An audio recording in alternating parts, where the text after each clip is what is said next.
যুক্তরাষ্ট্র ইসরায়েলের হামলার কারণে ইরান থেকে দেশে ফিরেছেন বেশ কয়েকজন পাকিস্তানি নাগরিক যারা দেশটির বিভিন্ন বিশ্ববিদ্যালয়ে পড়তে গিয়েছিলেন। মঙ্গলবার রাতে কোয়েটার পৌঁছে তারা জানিয়েছেন তেহরান ও ইস্পাহানের পরিস্থিতি। কেউ কেউ বলছেন রাজধানী তেহরানের পরিস্থিতি যতটা না খারাপ, পশ্চিমা গণমাধ্যমগুলো তার চেয়ে বেশি নেতিবাচকভাবে খবর উপস্থাপন করছে। তবে তেহরান ছাড়া অন্যান্য প্রদেশে ব্যাপক ক্ষতি হয়েছে।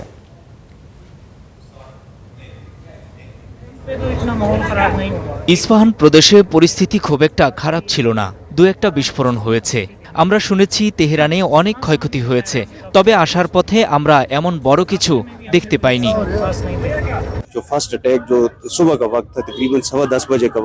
প্রথম হামলা সকাল 10:15 দিকে শুরু হয়েছিল। 3টি ক্ষেপণাস্ত্র আঘাত হানে, তখন বিকট শব্দ শুনতে পেয়েছিলাম। এর পরপরই ইরানও প্রতিক্রিয়া জানায়, ক্ষেপণাস্ত্র নিক্ষেপ শুরু করে।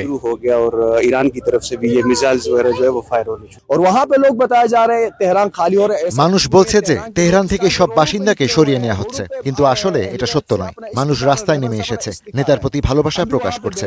আমরাও সেখানে ছিলাম, কোনো হামলা বা অসুবিধা হয়নি, কিন্তু দূতাবাসের কর্মীরা আমাদের জোর করে চলে যেতে বাধ্য করেছিল, বলেছিল যে ওখানে থাকা নিরাপদ নয়।